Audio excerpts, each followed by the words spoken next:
Entonces, les puedo decir que usualmente es insólito que se haga tanto trabajo con un barco que todavía no se ha encontrado, lo cual está muy bien, porque cuando lo encontremos ya hicimos la mitad de la tarea, porque usualmente primero se encuentra y luego viene toda la investigación para saber qué barco era y todo lo que les he contado.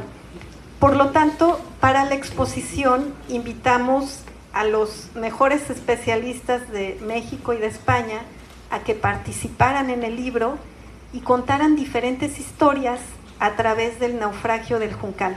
Entonces tenemos el contexto histórico-político que estaba pasando en la Nueva España, cómo era la vida a bordo, cómo se hacía la investigación, el cargamento. Hay un capítulo, les puedo decir delicioso, porque es sobre el chocolate. Les conté que el Juncal traía cacao. Pues bueno, hay un capítulo sobre por qué era tan importante el chocolate, cómo despertaba pasiones en Europa. No sé si ustedes sabían, pero estaba prohibido tomar chocolate en Cuaresma porque despertaba pasiones. Hay todo un tratado discutiendo si tomar chocolate interrumpía el ayuno, etcétera, etcétera. Entonces son 26 artículos de muchas cosas que están relacionadas con el galeón Nuestra Señora del Juncal. Por lo tanto, pues primero queremos agradecer a Rafa, que apenas le comentamos si quería editar el libro y saltó de su silla y dijo que sí. Ha sido un trabajo muy bonito y muy agradable trabajar con Mar Adentro para editar este libro. Este libro es más fácil encontrarlo en Veracruz que en México, entonces siéntanse privilegiados, así como nosotros nos sentimos privilegiados de que Rafa lo haya publicado, pues de que puedan bajar corriendo y lo compren, porque si lo compran con mucha emoción, pues Rafa va a estar muy contento de haber trabajado con nosotros. Movernos, incluso defender nuestro territorio, nuestros derechos, etcétera. Entonces, por eso me gustaría traducirlo así, o sea, decir, a ver, ¿sería el total? ¿A cuánto equivale en un presupuesto de un país tan grande como México? ¿Y qué se podría hacer con eso? Pues 3 cosas, ¿no? A lo mejor yo como Flor, pues sí, pongo 5 librerías de Mar Adentro, pero luego, pues ya no hay más, ¿no? Entonces, esta parte, cuando uno ya lo estudia mucho tiempo, se vuelve ya casi como que en tus entrañas traes así, lo voy a defender. Y para mí, fueron más de 300 personas que murieron en el Juncal, y que sacamos la lista de todos, etcétera. Pues se vuelven casi como mis amigos, o sea, sé de qué color era su cabello, a qué edad murieron, de dónde eran.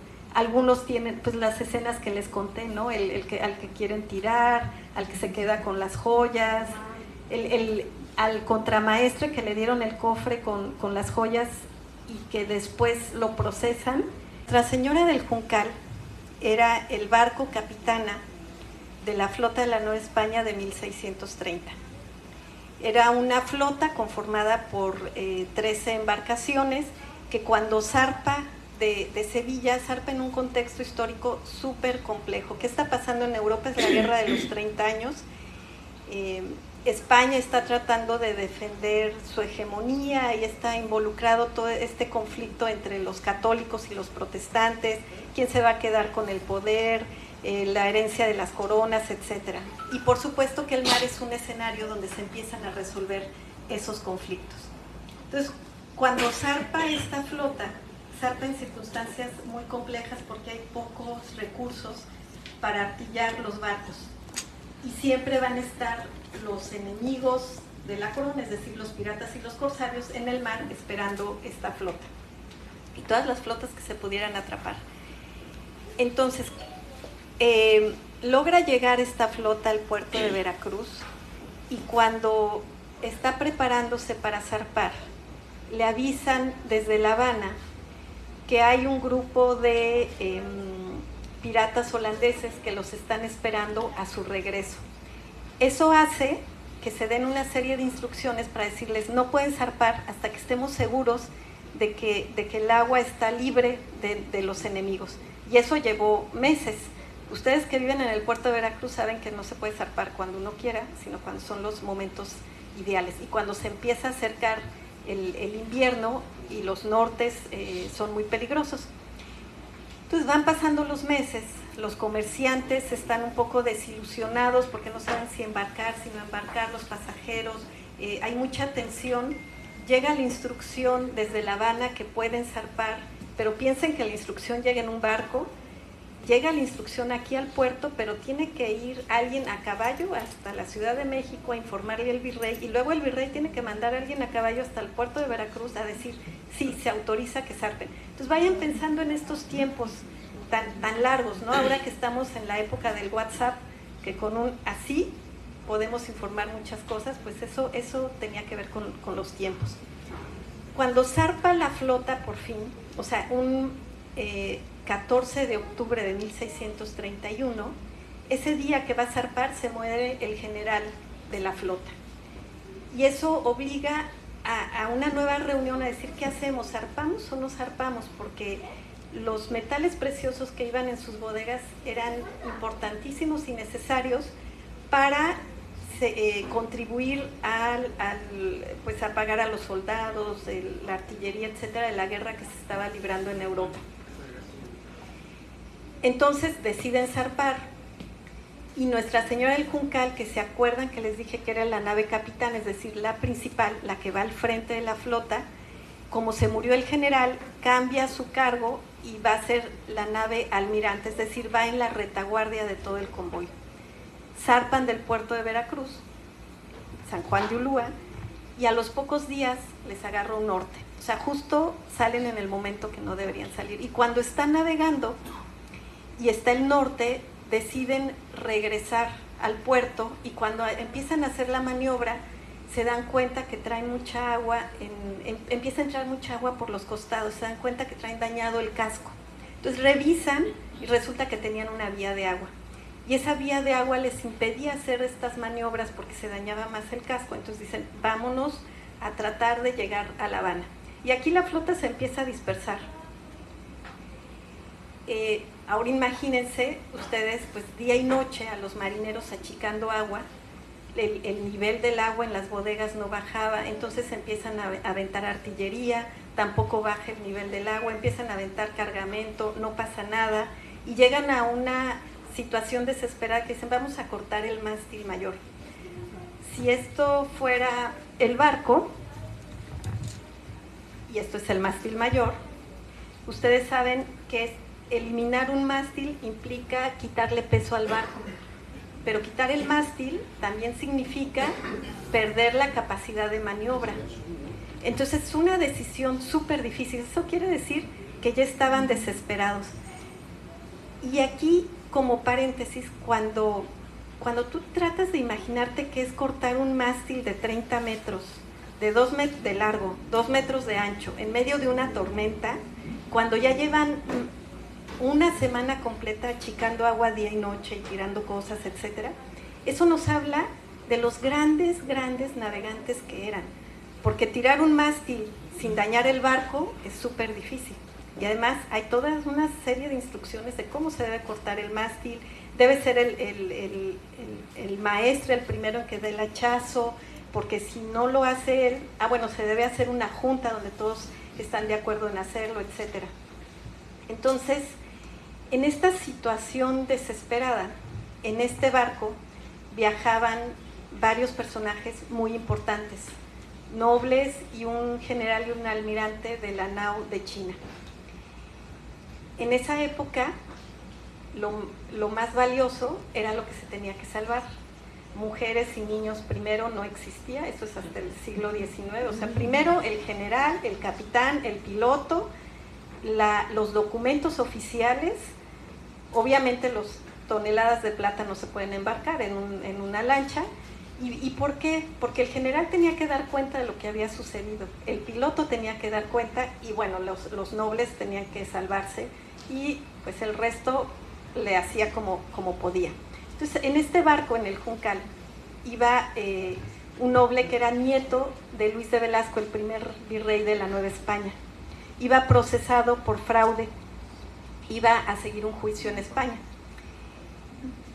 Antes de que cortan el mástil mayor, ya la situación está desesperada, es evidente que va a naufragar el barco, y el almirante de la flota decide que en la única lancha que existe en la embarcación se deben salvar los nobles, el piloto, todo lo que les conté. Pero cuando intentan sacar esta chalupa, perdón, voy a hacer un paréntesis antes, cuando están haciendo, cuando toman esta decisión, este noble que les cuento llega con un cofre con cadenas de oro, joyas, etcétera, se los da al contramaestre y le dice: sálvate tú, que nos salvamos todos. Es decir, por favor garantízame que me vas a salvar a mí y a mis amigos con este cofre de tesoro. Entonces el contramaestre agarra el cofre, lo pone en la embarcación donde se van a salvar, están haciendo todas las maniobras por tratar de liberar la embarcación pequeña, es una chalupa, pero no pueden. ¿Por qué? Porque cortaron el mástil mayor, que les servía para poder hacer estas maniobras de jalar con cabos, subirlo, hacer esto y tirarlo al agua. Entonces no podían utilizarlo, entonces lo empezaron a empujar. El documento dice que hasta los nobles estaban trabajando. O sea, ya imagínense, para que un noble trabajara, es que de verdad la situación estaba peligrosa. Entonces, bueno, ahí están tratando de echar la embarcación al agua, no lo logran, y los nobles, que era su deber, dicen: aquí ya no se puede hacer nada, vámonos a nuestra camarote a prepararnos para el bien morir. ¿Cómo era el bien morir en el siglo XVII? Por su calidad de nobleza, no tenían que demostrar miedo, tenían que empezar a prepararse, a rezar, a reflexionar sobre su vida, estar como en recogimiento, mientras que los que no pertenecían a la nobleza podían llorar, podían gritar, podían mostrar miedo, etc. Entonces se van a sus camarotes, y el resto de la tripulación, y así lo dice el documento, cuando el piloto les dice: pongámonos bien con Dios, que ya no tenemos remedio. O sea, imagínense, ya el piloto, que es el que lleva la nave, te está diciendo: ya, no va a haber más en esta tierra. Entonces el documento dice: todos empezaron a llorar, a hincarse, a gritar sus pecados a gritos.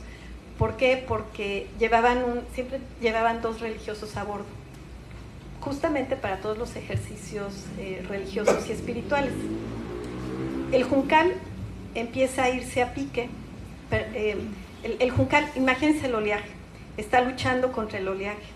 Una ola lo levanta, se abren las portañolas, que son las puertas donde está la artillería, se abre, empieza a hundirse, entra agua, ya no puede recuperar su centro y se empieza a ir a pique. Y cuando se está yendo a pique, justamente la chalupa que estaba en la cubierta queda flotando. Recuerdan que no se podía liberar.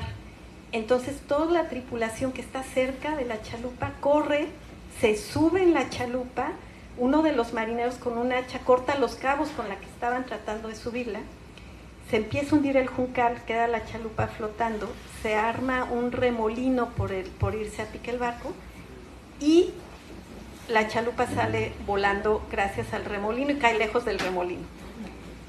Y cae en el agua con 39 supervivientes, entre ellos marineros, un pasajero, 2 religiosos y 2 niños.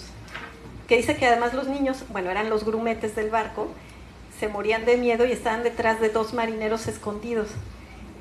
Pero se subieron más tripulantes de los que podía soportar la embarcación, y entonces estaban haciendo agua y dicen: pues tenemos que tirar ya sea a una persona o el tesoro, porque pues hábilmente la cajita o caja o arcón con tesoro iba en la embarcación.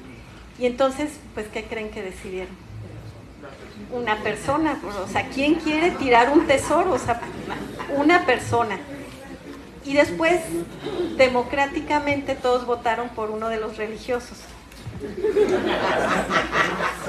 Y entonces, mi hipótesis es que el religioso ya había escuchado los pecados de todos, pero entonces ya había que tirarlo, ¿no? O sea, ya sabía demasiado.